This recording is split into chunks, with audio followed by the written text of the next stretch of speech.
वल्लभ भाई के जीवन की धारा ही बदल दी।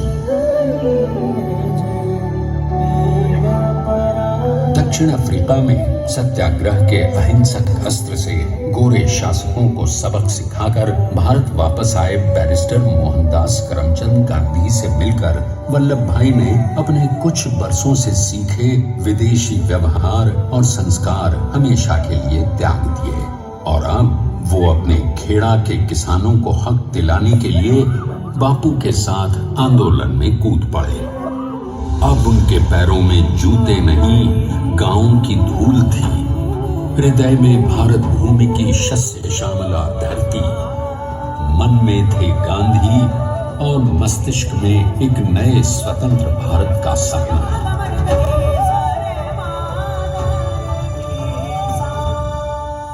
तभी बारडोली के मजबूर मजलूम किसानों की यातना का समाचार उनके पास पहुंचा। तुरंत वल्लभ भाई वहां पहुंचे और यूं शुरू हुआ भारत का सबसे बड़ा और सफल किसान आंदोलन बारडोली। वल्लभ भाई ने बारडोली के 87,000 किसानों को ऐसा अटल अडिग अचल मनोबल दिया कि अंग्रेजी सरकार हिल गई और 1 बरस के बाद उनका लगान माफ कर दिया गया। अब तो पूरे देश में लोग वल्लभ भाई के नाम की कस्में खाने लगे। स्वयं महात्मा गांधी ने कहा, अब वल्लभ भाई मेरे शिष्य या साथी नहीं, सारे देश के सरदार हैं और देश को मिल गया एक अनोखा असरदार सरदार।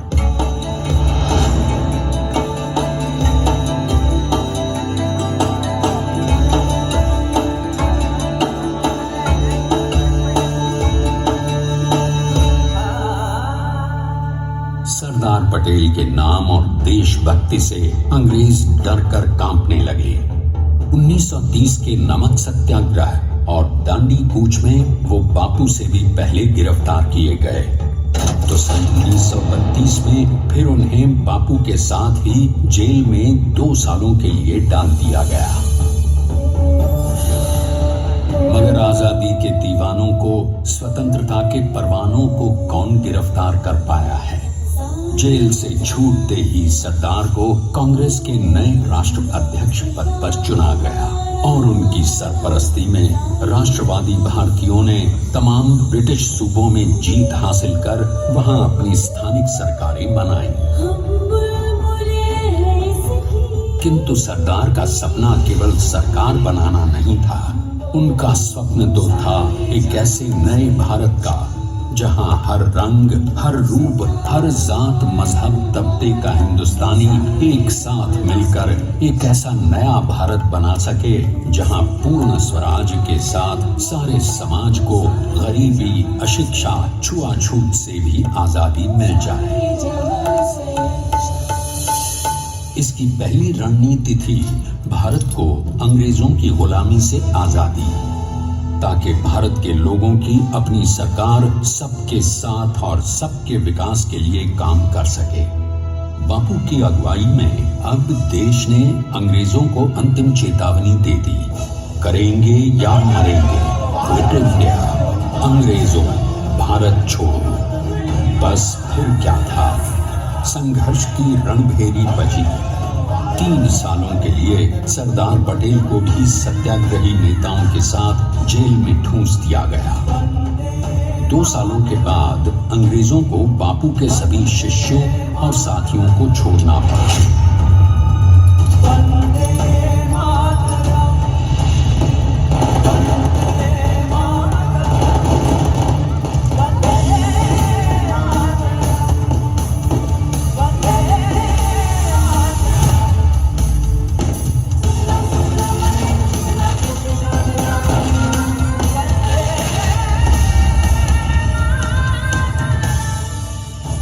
स्वतंत्रता के स्वप्न के सच होने के साथ अब सरदार पर कई एक नई जिम्मेदारियां थीं। आने वाली आजादी की तैयारी और एक नए भारत के लिए नए लोकतांत्रिक संविधान की संरचना। जैसा उनके साथी ने खुद कहा था, सरदार ने ही 6वीं हथौड़ी लेकर एक नए भारत को उकेरा है।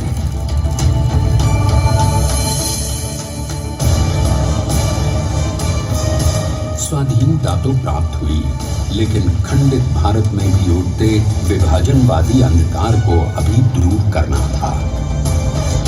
जब देश के खंड खंड होने का भय उत्पन्न होने लगा तो सरदार ने निर्भय होकर खुद अपनी केंद्र सरकार और साथियों को भी चुनौती दे डाली और जम्मू कश्मीर को बचाने के लिए सारे देश का आकाश वायुयानों से भर गया।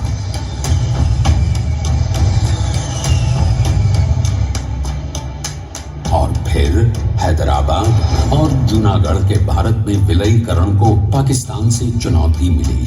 सरदार चाहते थे कि देश की 1 इंच धरती अब और विभाजित नहीं होनी चाहिए। नए भारत को एक करने के लिए समझा बुझाकर मना कर 565 रियासतों को सरदार ने अपनी सूझबूझ सदाशयिता संबल से एक नए स्वतंत्र भारत का अभिन्न अंग बना लिया। हमारे इतिहास में अखंड भारत के पुरुषार्थ का ये एक महानतम अध्याय है। जैसा उन्होंने स्वयं कहा था, हमें नए धागों को पुराने ताने बाने में ऐसे पिरोना है कि एक दूसरे में गुंथ जाएं और बेहतरीन बनावट वाला एक नया भारत उभर कर सामने आ सके। अंततः अपने वज्र दृढ़ संकल्प से एक नया विराट विशाल एक भारत श्रेष्ठ भारत बनाकर दिखा ही दिया सरदार ने। संसार के सबसे बड़े प्रजातंत्र के शिल्पी को प्रणाम करने के लिए देश ने बनाया है ये समर्थ स्मारक। स्वाधीन भारत को समर्थ भारत में बदलने वाले सरदार पटेल को समर्पित प्रेरणा तीर्थ भी है। प्रधानमंत्री श्री नरेंद्र मोदी के नेतृत्व में बनी विश्व की इस विशालतम प्रतिमा के सामने आकर सारी दुनिया जैसे स्वयं भी नतमस्तक हो जाती है।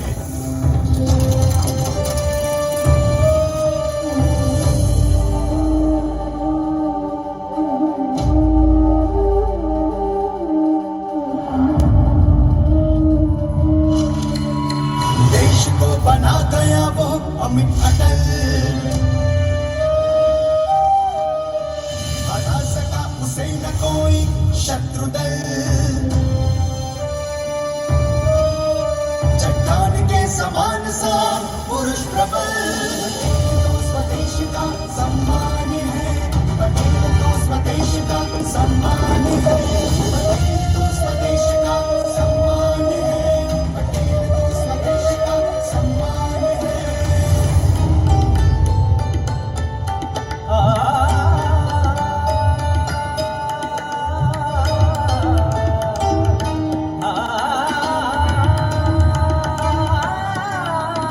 ऊंचाइयां आकाश को छुए,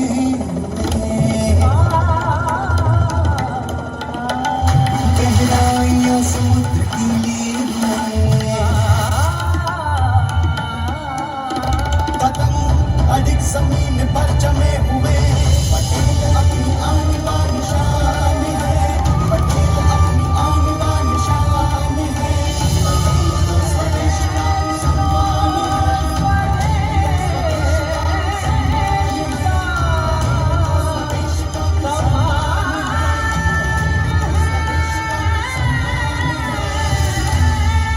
अब देखते हैं कि अपने लौह पुरुष को श्रद्धांजलि देती 182 मीटर ऊंची विश्व की सबसे विशालकाय प्रतिमा का निर्माण कैसे हुआ।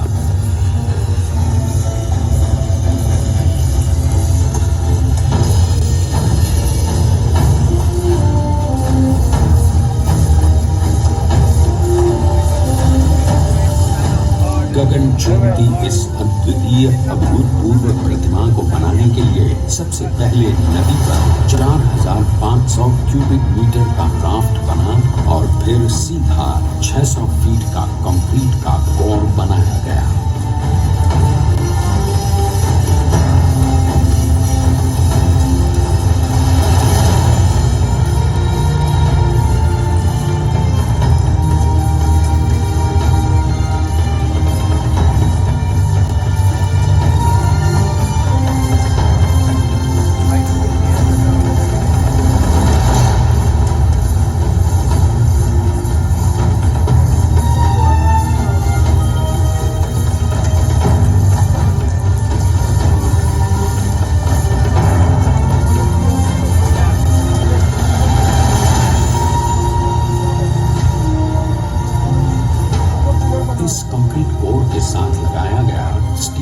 फ्रेमवर्क।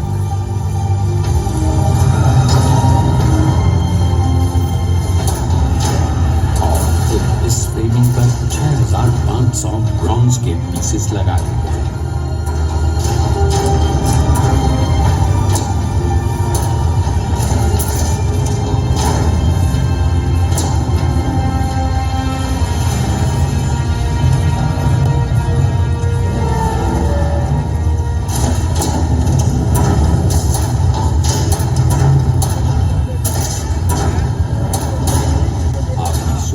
कि 182 मीटर ऊंचे इस भव्य स्मारक के निर्माण में कितना सामान और मेहनत लगी होगी।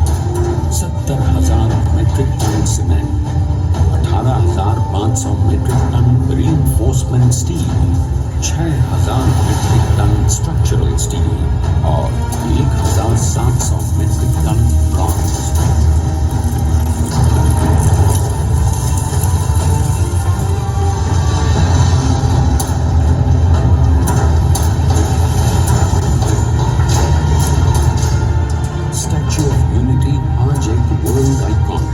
इसे मुमकिन बनाने में एक सेकंड भी ब्रेक लिए बिना देश भर की टीम्स ने 24/7 काम किया।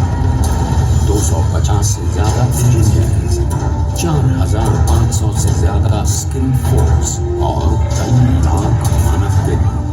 हम गर्व से कह सकते हैं कि कुल मिलाकर स्टैच्यू ऑफ यूनिटी के निर्माण में 95% माल सामान, मजदूर, इंजीनियर्स और एक्सपर्ट्स थे भारतीय। जानते हैं कि 182 मीटर ऊंची इस भव्य प्रतिमा को बनाने में कितना समय लगा? डिजाइन के लिए 12 महीने और निर्माण के लिए 34 महीने, यानी कुल मिलाकर केवल 46 महीने।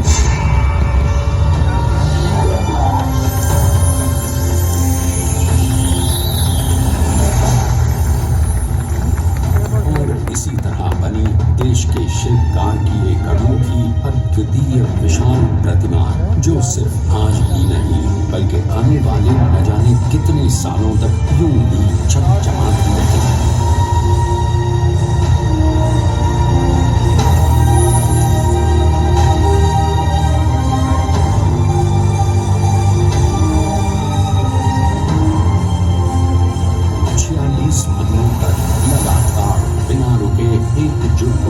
न जाने कितनों ने परिश्रम किया और उनका साथ दिया भारत की 125 करोड़ जनता ने।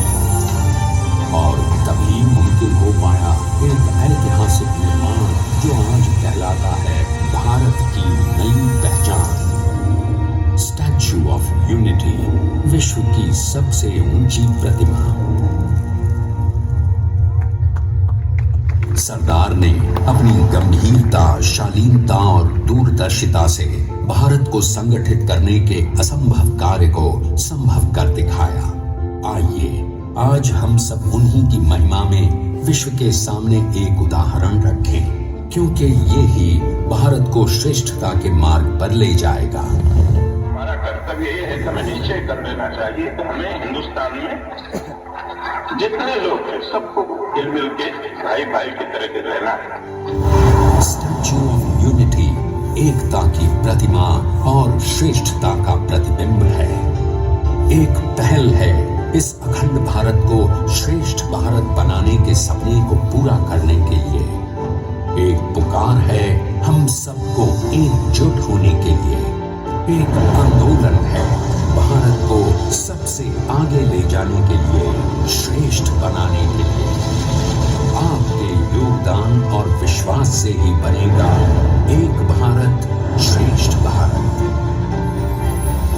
एकता का स्मारक है, एकता का संदेश है कि भाषा अनेक, भाव एक, राज्य अनेक, राष्ट्र एक, पंथ अनेक, लक्ष्य एक, बोली अनेक, स्वर एक, रंग अनेक, तिरंगा एक, समाज अनेक, भारत एक, रिवाज अनेक, संस्कार एक, योजना अनेक, मकसद एक, कार्य अनेक, संकल्प एक, राह अनेक, मंजिल एक, पहनावा अनेक, सीमा एक, चेहरे अनेक, मुस्कान एक।